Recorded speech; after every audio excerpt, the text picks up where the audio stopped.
My name is Chase Merck. I'm from Birmingham, Alabama. I'm going to tell you the story about how my life turned upside down from a 100 plus mile an hour car crash. I just graduated high school, 18 years old. I had my whole life ahead of me, just hanging out with me and all my friends. It was just a normal day. We were hanging out late that night. The store that we hung out at closed at 9. We're like, hey, let's go, get us a quick snack. And there was a 24-hour store about 10 minutes up the road. There was, I guess, 6 of us in 3 different vehicles, and the guy that took charge took off, and he had a souped-up truck. It was pretty quick. And the vehicle I was in, we were in the middle. It was an SUV with a big V8 in it. It was a little faster than it probably should have been, but I had this little voice in the back of my head that told me to buckle up. Because normally when I was hanging out with all my friends, you want to be the cool guy. You don't want to, buckle up. You want to be the cool guy, right? Something in the back of my head said buckle up that night, and I wasn't sure why. So we take off, headed to the gas station. Guy with the souped up trucks in front of us. We're in the middle. Guy in the big trucks behind us. We start going down this 2-lane road. Most of the road is 55, some of it's 45 in the curves, but a fairly straight road, just some slight curves. We're coming up on this curve in this 2-lane road that normally go on the speed limit. It's just a slight curve. Well, the guy in front of us was pushing it pretty hard. I knew he could drive. We're coming up quick, and I reach up and grab the handle. I start telling my friend, hey, you might want to slow down. And I waited for a second. He's not checking up. I said, hey man, you need to slow down. I knew he couldn't hang this corner in this SUV. As we come up on the curve, we're approaching 100 miles an hour. The guy in front of us, he takes the inside lane. Even though it's a blind curve, it's a big enough curve you can see, but still very dangerous. He takes the inside curve. Of course, the guy I'm riding with doesn't know how to drive very well, and we run off the road slightly on the right-hand side. And where this road is, there's no shoulders, nothing like that. It's just gravel and dirt. So as we run off the road, like I said, we're right around 100 miles an hour at this point. I kind of knew that was it, because as soon as the right side front rear tires got back on the pavement, we just broke loose hard to the left. We were 100% 90 degrees to where we just were. Of course, just natural reaction. He goes to turn it towards the way we're supposed to be going, and it overcorrects. At 100 miles an hour, you can imagine how violent that was. At the time, the last thing I saw was we're going towards the ditch. After that, it was real dark. I felt some no gravity, felt like. We come to a stop. Right when we hit that ditch, the last little bit of light I saw, the guy driving came out of his seat. And the last thought that went through my head is I just lost my best friend, known since I was a kid. That was the last thing I saw. Before you know it, I'm sitting there and all I could smell is gas, oil, fresh cut wood, but I'm still not really sure what happened. Being calm in that kind of situation, I pull out my phone, I call 911. I tell them, hey, we were just in a car accident. I don't know how bad it is. I don't know where my friend went. The last time I saw him, it looked like he got ejected out of his seat. Then the next thing is I call my girlfriend at the time, wake them up, because this is about 11:30 at night, tell them what happened. And then the worst and hardest call of all is I call my mother. I told her, hey mother, don't freak out. And of course, that's the worst thing you can say to a mother of a teenager. I told her we were in a car accident. I wasn't sure how bad it was, but for now, I'm alive. I'm not sure what happened to the other guy. She just immediately lost every bit of emotion she could have. I mean, couldn't even make words come out of her mouth, because I'm her firstborn son. It wasn't easy growing up when I was a kid, and but still, we cared about each other deeply. It was tough to make that phone call, but I was hoping she'd handle it better than she did. But of course, no mother wants that phone call. Luckily, the whole flash before your eyes part had already happened. Luckily, I'm pretty calm under pressure. I just wanted her to know that at that moment, I'm okay, but she might want to hurry, because I don't know. So of course, she freaks out and said, just get here when you can. I'm not sure, but I'm okay for now. After I get off the phone with her, I was at least intact. I was like, well, maybe I should open the door first, see if I can get the door open. So I went to reach for the door. My arm did not work. Wasn't sure why. I couldn't feel it. The adrenaline's going, couldn't really feel much anything, but I knew that my arm did not move when I attempted to move it. So I was like, all right, we'll figure that out. I reached over with my left hand, because again, I'm in the passenger seat, and I go to open the door, and it will not open. Again, I could hear my friend moaning and groaning, but at the time, I figured he was outside on the ground somewhere. So eventually, I'll just start kind of kicking at the door as best I can, and it finally pops open. And I reach down, and then I attempt to take the seatbelt off. Seatbelt's jammed. But I finally get it off. And at this point, I can kind of hear people pulling up behind us. Sound like we were down, kind of below the road level, so I wasn't really sure. So I kind of roll out of the car as best I can. Can't really see. I just know I'm in the woods somewhere. I finally look up, and I could see that it looked like I was looking up a hill. I could see some headlights, people yelling, and I wasn't really sure what was going on. And I just started making my way towards the lights. I'm in very deep brush, thorns, very thick brush in the woods. But I'm just going to make it up to the road. and hopefully I can get up this hill.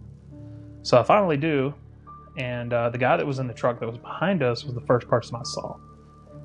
And he's reaching out. He's like, hey man, come on, you know. And so he helps me get up that hill.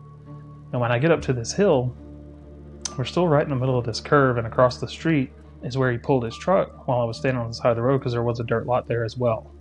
So we weren't just right on the edge of the road. I finally hear somebody yelling, my car, and I look over, and it was the guy that was driving. He was standing in the middle of the road holding his bumper, complaining about how he just messed up his car. And I'm like, hey man, you know, I'm not sure how serious all this was, but you know, let's just be glad we're still here. That was pretty scary, right? Again, we still didn't know the extent of what had happened. So I kind of hobble my way across the street, and there is a large street light there. I kind of reach up and I feel my face, and I notice I have lots of blood coming out of my face. I wasn't really sure from where, and I was like, man, you know, maybe it's just a nosebleed. I was just thinking positively. And I could tell, you know, I was kind of telling the guy, he's like, hey, sit on the tailgate, you know, just chill out a little bit. And told him I'd already called 911, but I think everybody had at that point. I was like, man, I reached over to grab the door, and I just, for some reason, I couldn't move my arm, but I can't really feel anything right now. That's when I look over, and I realize my shoulder is just totally not even where it should be. It actually scared me a little bit. I was like, well, that's not good. And then it started to kind of kick in, like, hey, this might be a little bit more serious than we thought. Well, the police arrived first. And they're like, well, who was in the accident? And I was like, well, probably the guy with, you know, blood coming out of his face. So shortly after the ambulance arrives, my mother was not there yet. And I really wanted to see her before I went, because again, I just wasn't sure how serious it was, because when EMS arrived, they came over to evaluate me. And as they were evaluating me, I told them, I was like, obviously my shoulder is way out of place. I can't feel anything from my neck down. I'm not sure how bad it is. And they start looking, and when they do, he kind of pulls my shirt and looks in my shirt. And when that happens, he's like, oh yeah, we need to put you in a neck brace. And about that time, my entire shoulder kind of just sinks back into place. Once they do this, they put me on a backboard, they put me in a C-collar, and they put me on a stretcher. And I had just gotten this brand new shirt. I love this shirt. And I said, please don't cut my shirt off. And they cut my shirt off because they just couldn't tell how bad it was. They wanted to make sure that the C-collar and the backboard was the right thing to do. So I get strapped in. They push me into the ambulance. I still haven't seen my mom yet. And on an ambulance, I don't know if you ever noticed, but you know, you got the two back doors. Well, there's a side door as well. The first thing I heard was my mother's voice and her rubbing the top of my head, and I couldn't even turn to look at her. That was a tough moment, because apparently she was seeing something that I was not, because I was fairly calm at this point. The other guy, he doesn't seem to be in as bad a shape. They put him in the back of the ambulance, and off we went. And that was definitely one of the worst rides in a vehicle I've ever been in. We had to drive about 30 minutes to get to the nearest hospital. When you're doing probably 70 to 90 in an ambulance and hitting all those bumps, it didn't feel good. So we arrive to the hospital. I get taken in through I guess it was the emergency room side of it. But the adrenaline's starting to wear off at this point. I'm starting to feel very sick. The pain's starting to kind of come in. I tell the EMS driver, I'm like, hey man, you know, I might get sick. If I do, what do I need to do? Because I can't move. He's like, well, we'll just have to roll you over, and you'll just have to get sick on the floor. It is what it is. I was like, okay. So I get up to my room. So I'm like, okay, it seems like they're busy. So I sit there for quite some time. Obviously, I wasn't aware of the time. I didn't have my phone, I didn't have a watch, I didn't have anything. So I was totally clueless as to what time it was. But I have a pretty good sense of, this is taking kind of a while. I could see shadows out of my peripheral going by. And finally, after it seemed like an eternity, I could see someone come in, and they were helping this elderly lady that I knew was beside me on the other side of the curtain. And I hear him getting her up and moving her or whatever, and I started just yelling, hey, I need help in here. The pain was really starting to kick in. I was in severe pain, especially the back of my head. The back of my head was just on fire. Again, I couldn't move. I'm strapped to this board. I can't move at all. Started getting a little claustrophobic, really, at this point, just because it had been so long. Finally, they pulled the curtain back, and they're like, oh no, we forgot you were back here. I was like, okay, great. And then apparently there was a act of violence that had happened outside of the hospital, and the hospital had went on lockdown. Of course, I understood that, but apparently it had been over an hour, maybe more, before anybody saw me. And once they do that, they sort of start assessing me, and they're like, okay, well, we're going to give you some morphine. I've never had that before. So I was like, and maybe it'll help. Immediately found out that I'm allergic to morphine, which was just added on to the list of things going on. So they had to counteract that and figure out another situation. I had a doctor come in, and He's like, well, no wonder your head was hurting. I had a large laceration in the back of my head that the board was digging into. And then he also said, well, you're lucky you weren't scalped. And I said, well, what do you mean? And he said, reach up and feel the side of your head. And along this side of my head here, I had this huge gash. I don't know why I didn't leave a permanent scar, but he's like, yeah, you're lucky you weren't scalped. As the night goes on, we have an MRI and we have all kinds of stuff. And they couldn't really tell what was going on with my shoulder. It was just way too severe of trauma. They just knew that, I couldn't move it. They kind of made some assumptions that something was torn up, but they just weren't sure. They were going to send me to a specialist. That was kind of the end of that story. I go to the doctor. They said that I had from what they could see, it was at least a broken greater tuberosity, which is basically the top portion of the humerus bone. They couldn't really see much else because of the damage was so severe.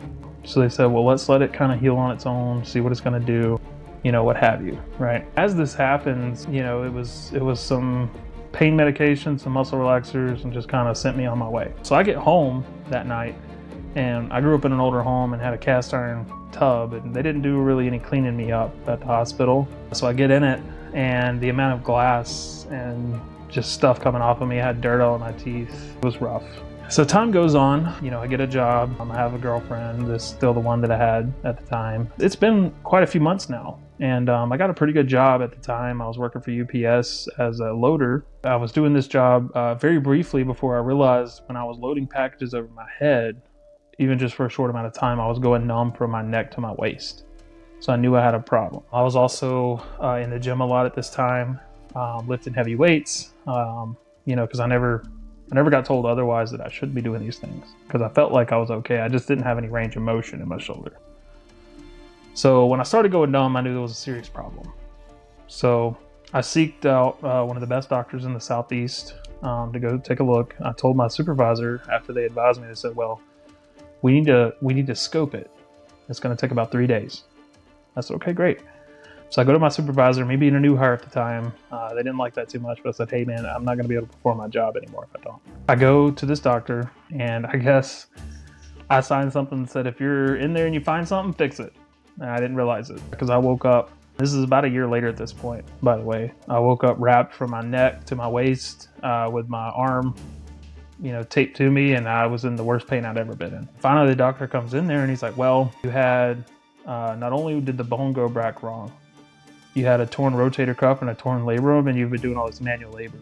And it just destroyed it. And he said while we were in there, we had to basically shave the bone, recorrect it, run I forget the exact term, but it was essentially a small screw through the bone to fix everything. And I was like, okay, well, that was worse than I expected. And I said, well, when will I be able to go back to work? When will I be able to drive? Because I drove a manual car at the time. He's like, oh yeah, that's going to be quite some time. He said, probably before you're fully healed, at least a year. I had to make that unfortunate phone call to work, tell them, hey, unfortunately, I can no longer do this manual labor. I don't know if you'll have another option for me. They didn't like that answer, so unfortunately, I lost my job. Couldn't drive my car either, and taking away that kind of freedom from a 19-year-old kid is pretty tough. I also lost my girlfriend at the time. What ended up happening in the accident, it took the state troopers quite some time. My stepfather was a police officer and a state trooper as well. So he's worked his fair share of accidents. Here was the crazy thing is when I was in the hospital that night and I finally got my phone back, I was able to check it because, I figured I probably got calls and texts or whatever. I was blown away at what I saw, at all of the text and Facebook posts of rest in peace, this, that, and the other. I was blown away and I was like, what are they talking about? And somebody had posted a picture of that car pulled out of the woods, and my mind was blown. I was like, there is no way that is that car that I was in. Because all we could see was the back end of it when we, crawled out of the woods, and the back end was not damaged. To see that amount of damage to the car and the fact that we both, were still here to talk about it was absolutely jaw-dropping. I almost couldn't believe that was the same vehicle, and I really had to look at it. I often wonder why the way things happened did, and the reason we're still here today. And I do believe it's because I have a greater purpose here. So far, I've been able to fulfill that purpose quite a bit in my life. I love to tell the story whenever I can. Once we visited the wreck scene the morning after, and it was pretty mind-blowing at what we saw. We could kind of tell what the officers had marked off, and we could see quite a bit of damage, not only to someone's driveway, but also in the woods and in the trees. There were quite a few trees down. What we couldn't figure out was my stepdad, when we got on scene, he looked up, and on this oak tree there was a rim mark about 15 feet off the ground. Couldn't really, we're like, that there's no way that was there before, that's pretty fresh. And we couldn't really quite figure out, it took a few months to figure out exactly how we got in that situation, because in the picture you'll see that the driver's side rear wheel is totally gone from the vehicle. So once we figured that out, what happened is once we ran off the road, it took a hard left, and then the overcorrection took us to a hard right. We actually went down to this ditch that's probably about 3 feet deep, and somebody had just built a driveway and put one of those concrete drain ditches there, and that's what crushed the front of the car. When it crushed the front of the car, we jumped the driveway. And when we jumped the driveway, the way the car went is it basically just floated and went upside down. And there were these two giant oak trees with a pine thicket behind it. And if we would hit either one of those oak trees broadsided, it just would have been instant carnage for either one of us, just from the sheer force. Luckily, just that back side of the vehicle caught it while we were upside down. And again, that's that zero gravity effect I was feeling, is because we were 100% airborne at that time. Once it hit that tree, it spun it a 180, and we were essentially going through the air sideways with the roof at the tree line. And we took down quite a few until it hit the tree that finally stopped us, and that's what caved in the roof. And it stopped just short, about right here to my head. Just every day I look at those photos sometimes, and it still is, there was someone there with me that day. And I sometimes question why we were able to survive that, and I feel that it was because I have a greater purpose here on earth, and it is to help people. And through my career, once I got my way going and battled through that, I've done nothing to be able to help people in my life, and I do that as much as I possibly can. It's the little things that count, because you never know when that last second of that bad decision can change the entire course of your entire life. Yeah, I do what I am supposed to do now, and I do what I like to call the 5-minute rule. And anybody that I love and care about, I'll take 5 minutes whenever I have some spare time and call them, tell them how much I love them and how much they mean to me. Because I know, from personal experience, how quickly everything can end in just a split second. Side note on that though, one of my first large career opportunities was to work in the car business, and having to ride with people on a test drive created severe anxiety and PTSD, and it was one of the hardest things to get over. It was one of my strongest personal battles, but I knew that I had to get over it if I wanted to be successful in that business, and luckily I did, and became one of the top people at my dealership because I got over that. But it still got to me here and there. I just would have to take a deep breath and know that I got to trust it, because I've been in that situation before, and I was saved, if you will, and I can only trust that there's a higher power that's looking out for me.